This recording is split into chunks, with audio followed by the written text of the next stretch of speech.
Oi pessoal, bom dia! Aqui é o professor Otávio Plazzi e se você está tendo acesso a esse vídeo é porque você está no nosso grupo do Telegram. Porque esse vídeo será de acesso exclusivo, somente, apenas e intransigentemente. Existe isso? Não, peraí. Apenas e tão somente para aqueles que estiverem no nosso grupo do Telegram de Dominando a Reabilitação Cardiovascular. Então, se você está tendo acesso a esse vídeo, é por causa disso. Então, seja muito bem-vindo ou muito bem-vinda e muito obrigado pela confiança. Segunda coisa, eu quero te pedir desculpa pela minha voz e pela minha cara de quem acabou de acordar. Porque hoje é domingo, estou gravando esse vídeo, no meu relógio são 6 horas e 19 minutos da manhã e por razões óbvias eu acabei de acordar mesmo. E para piorar as coisas, eu ainda venho cantando no meu carro, que eu sou um pagodeiro, estou viciado num grupo chamado Menos é Mais, o Duzão, óbvio que ele não vai assistir esse vídeo, mas o cara canta muito e eu venho cantando junto com ele, achando que eu canto mais do que ele, e aí eu já cheguei aqui com a minha voz desse jeito. Mas o que interessa aqui é que vocês não vieram ouvir as minhas narrações de Cid Moreira. Vocês vieram para que a gente possa falar sobre estudos de caso, e eu, para começar, resolvi pegar um caso, um dos mais complexos que eu recebi aqui na clínica, então eu já vou chegar metendo o pé na porta para mostrar para vocês como é que a gente pode, aliás, como é que eu penso a reabilitação cardíaca. E aí é importante deixar claro aqui que não existe verdade absoluta, pessoal. Eu não sou o dono da verdade, não quero ser o dono da verdade, não tenho essa pretensão e nem nunca vou ter. O que eu vou compartilhar com vocês é a minha experiência, é aquilo que eu sei, é aquilo que eu faço e aquilo que obviamente está dando certo aqui na minha clínica. Então vamos lá.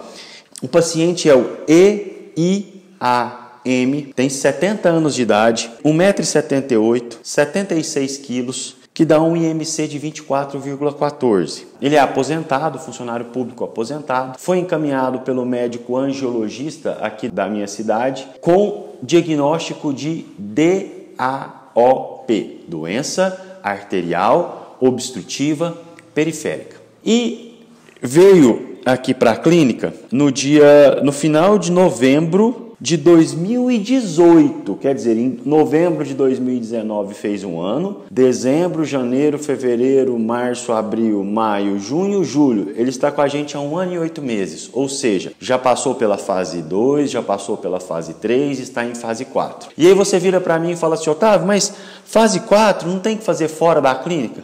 Não, ele está de alta já tem mais de 1 ano, não, já tem uns 10 meses que ele está de alta da fisioterapia para ir para uma academia, mas o paciente não quis ir. É um direito dele ficar aqui e eu não, muito pelo contrário, eu acho ótimo que ele queira ficar.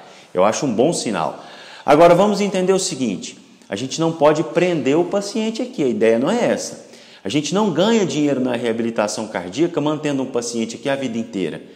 A gente ganha dinheiro na reabilitação cardíaca girando pacientes, dando alta, mostrando para o próprio paciente, para as famílias, para os amigos, que a fisioterapia cardiovascular ela é resolutiva e que tem começo, meio e fim. Agora, o fim não precisa ser com 6 meses, com 9 meses. O fim é quando o acordo entre você e o seu paciente tiver que ser encerrado, ou por desejo dele ou por alta clínica. Mas veja, o paciente já está de alta, já tem autonomia e autorização para ir para uma academia, mas ele deseja ficar, por que não? Mas atenção, sempre traçando metas. Então a gente atinge as metas traçadas para um determinado período, traça novas metas, para não ficar uma coisa monótona e maçante. Ok, só que o problema é que quando eu avaliei esse paciente aqui na clínica, ele não tinha só DAOP. Além da DAOP, ele é hipertenso, tem diabetes mellitus, e apesar de ter um histórico de passear de bicicleta, segundo ele, era completamente sedentário e tabagista de longa data e tabagista pesado. Antes de vir para a reabilitação, ele chega 20 minutos mais cedo na reabilitação e lá na porta da clínica fica fumando um cigarrinho dele para depois ele entrar. Ah, Otávio, mas não pode, um paciente não pode na reabilitação cardíaca admitir que ele fume. Gente, não é assim que a banda toca. É óbvio que eu já orientei N vezes para que ele abandone o hábito do cigarro. É óbvio que eu já cansei de falar para ele, para de fumar, para de fumar, para de fumar. Já falei demais, mas entendam, você deve ter uma fraqueza também. Eu tenho uma fraqueza, minha fraqueza é comida. Eu já fiz uma cirurgia bariátrica pesando 150 quilos. E até hoje eu sou dependente de comida. Há 4 meses atrás, antes dessa porcaria dessa pandemia, eu estava me preparando para correr uma ultramaratona. Eu estava pesando 86 quilos. Não, mentira. 88 quilos. Hoje eu estou com 98, eu já engordei 10 quilos. Pela ansiedade do que está acontecendo, das transformações que a gente está vivendo.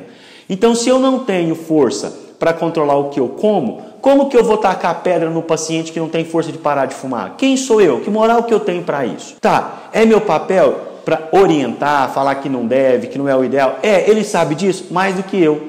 Muito provavelmente, dessas disfunções cardiovasculares, o cigarro tem um papel fundamental? É óbvio que sim. Ele está ciente disso? Claro que sim. Mas, se ele não tem força, ou se ele não vê vontade, ou se ele não tem o desejo, não vê vantagem de parar de fumar, eu vou proibir ele de fazer a reabilitação cardíaca. Aí eu vou estar impondo a ele 2 condições, o tabagismo e o sedentarismo. Aqui, pelo menos, o sedentarismo ele não tem mais, porque ele vem frequentemente à reabilitação 3 vezes por semana, fica aqui comigo 1 hora por dia, fazendo a atividade física como tem que ser feita. Entendem a estratégia?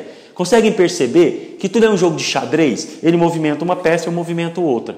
Ele vem com um problema ou com uma objeção, eu trago uma solução. Tudo é um jogo de xadrez, tudo é negociação. A minha ideia, devagarzinho, eu vou plantando a sementinha de, ao invés de fumar 10, 15 cigarros por dia, vamos fumar 6? Vamos cair pela metade? Entende? É estratégia, é negociação mesmo. Mas quando a gente pega um combo desse, como é que eu vou pensar a reabilitação cardíaca desse paciente? É óbvio que o fator mais limitante aí é a doença arterial obstrutiva periférica, que se caracteriza por uma disfunção na marcha. O paciente começa a sentir uma dorzinha numa determinada distância, aí de repente quando ele aumenta essa distância, ele começa a claudicar ou a mancar, e aí de repente quando ele atinge uma determinada distância, a dor é tão intensa que obriga ele a parar, até a dor cessar para ele continuar andando. Na medida em que a doença avança, esse tempo para cada um desses marcos vai diminuindo. Então ele vai ter uma dor cada vez mais cedo, claudicar cada vez mais cedo e parar cada vez mais cedo. Então raciocina comigo, vamos lá. Eu não tenho condição e nem pretensão de colocar um paciente desse numa esteira ou numa bicicleta que seja e colocar ele para caminhar 50, 60, 70 minutos no dia para poder concluir os 150 minutos, quiçá 300 minutos por semana, para melhorar a hipertensão, porque ele não consegue me oferecer isso. Então, o fato dele ser hipertenso, dele ser diabético, dele ser sedentário, dele ser tudo isso, todo esse pacote, todo esse combo que eu mostrei para vocês, vai ficar meio que em segundo plano, porque a DAOP vai ter que me chamar mais atenção. Porque funcionalmente falando, é a patologia que mais o está limitando. E aí como é que é o protocolo para a gente tratar a DAOP? Perceba, eu estou falando que vai ficar em segundo plano, mas eu não posso esquecer do controle glicêmico, eu não posso esquecer de verificar os sinais vitais iniciais, tomar cuidado com os tetos de frequência de pressão arterial iniciais, não exceder esses tetos, tomar cuidado com todos esses detalhes, tá bom? Quando a gente for trabalhar os casos clínicos de hipertensão arterial, a gente vai aprofundar mais nisso. Ok, beleza, eu estou de olho. Mas a minha conduta não vai ser pautada pelos preceitos e pelos princípios da reabilitação cardíaca para essas doenças. Os cuidados sim, as condutas não. Por quê? Porque eu vou ter que fazer com que esse paciente consiga andar cada vez mais para que a dor, a claudicação e a parada aconteça cada vez mais tarde. Basicamente, como é que eu faço aqui na clínica? Eu coloco o paciente, quando ele consegue, eu coloco ele na esteira, por causa da oscilação de inclinação. Deixo numa velocidade baixa da esteira, que é a velocidade que ele anda na rua, em torno de 2,5 a 3,5 km por hora. Eu não passo disso normalmente. E a dificuldade eu vou impondo com rampa. Então perceba, o paciente já está com rampa 4, que é 1/3 do que a minha esteira consegue me dar, que são 12 níveis de inclinação. Então, a partir do momento em que ele já está com uma rampa satisfatória, agora eu vou trabalhando um pouquinho mais de velocidade. Quando a gente começou, eu colocava o piso do meu protocolo, que é 2,5 km por hora. E aí, na ficha dele, a gente tem os marcos. Então, olha, eu ficava assim, fulano, fala pra mim aqui, ó, quando a dor começar lá longe, você me avisa para eu anotar o tempo. Porque a velocidade e a inclinação estavam fixas, correto? Aí ele me avisava o tempo. Agora, quando começou a mancar, eu vou lá e marco. E a hora que ele pede para parar, eu vou lá e marco também.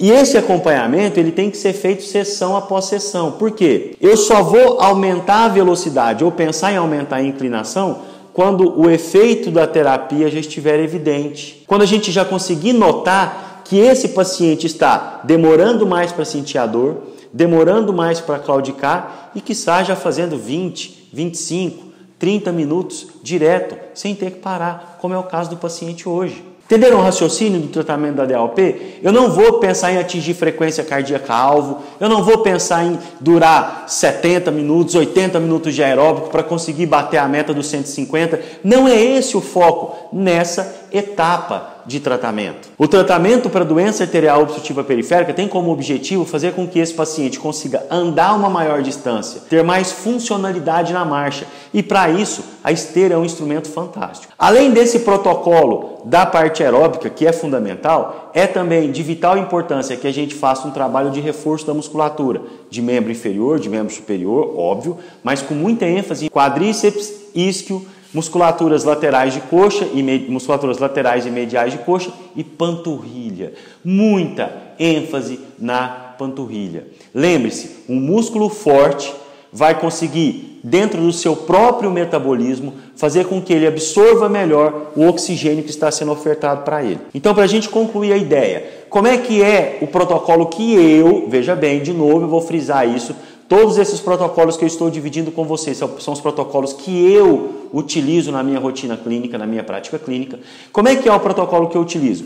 Esteira com velocidade entre 2,5 e 3,5, obviamente no início 2,5. Hoje, se não me falha a memória, a gente está trabalhando com uma velocidade de 3,2 km por hora e nível de inclinação 4. Começou sem rampa, com a esteira na horizontal. A 2,5. Então já evoluímos muito nesse período. Hoje ele faz ciclos de caminhada de 25 a 30 minutos para ter que parar. Na esteira, na rua, a funcionalidade dele já está devolvida.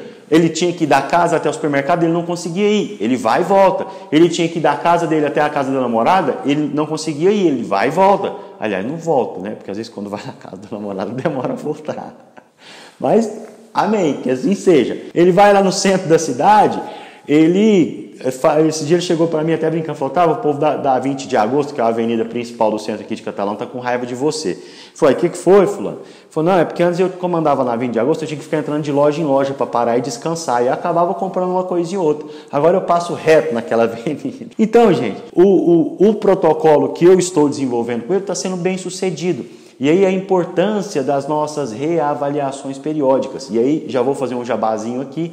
Próxima terça-feira, agora, acho que dia 28, qualquer coisa assim, 8 horas da noite é a nossa live onde eu vou falar dos testes funcionais. Não percam, combinado? Então, aí pessoal, quanto tempo vai durar essa reabilitação? A minha experiência mostra que os quadros mais avançados de DAOP, a gente não pode prometer uma alta antes de 7 a 9 meses. É um período bastante longo de tratamento, no mínimo 3 vezes por semana de sessão, mas os resultados eles são progressivos, não significa que vai demorar 8 meses para o paciente ver o resultado. Gradativamente a gente vai percebendo o resultado nas nossas anotações e o paciente vai notando esse resultado no dia a dia dele. E aí, só para deixar, para a gente finalizar, é muito importante você comemorar marcos com o seu paciente, tá? É muito importante você mostrar para o seu paciente a evolução dele. Fala, olha só, fulano, quando você chegou aqui, o seu tempo máximo que andava até doer era 5 minutos, ou 2 minutos, ou 30 segundos. Agora você já está andando 10 minutos, olha como você evoluiu. E no seu dia a dia, como é que tá? Vai mostrando, porque como o tratamento é de perspectiva de ser bem longo, quanto mais motivado ele tiver, maior é a chance dele continuar com você. Beleza? Pessoal, a ideia era essa. Compartilhar esse caso clínico com vocês. É um caso clínico real, peguei aqui do meu controle dos meus pacientes aqui da clínica e eu vou compartilhar sempre com vocês casos clínicos reais para a gente poder entender a dinâmica. Se ficou alguma dúvida, me manda uma mensagem aqui nos comentários do YouTube ou via o Telegram, que a gente vai estar lá para conversar. Conte sempre comigo, vamos juntos fazer com que a nossa profissão cresça, apareça e seja valorizada. Combinado? Um grande abraço. Tudo de bom, e lá vou eu, voltar para casa agora, editar esse vídeo antes do meu filho acordar, porque hoje é domingo e eu tenho que sujar o meu pé com ele. Um beijão para todo mundo, tchau, tchau pessoal!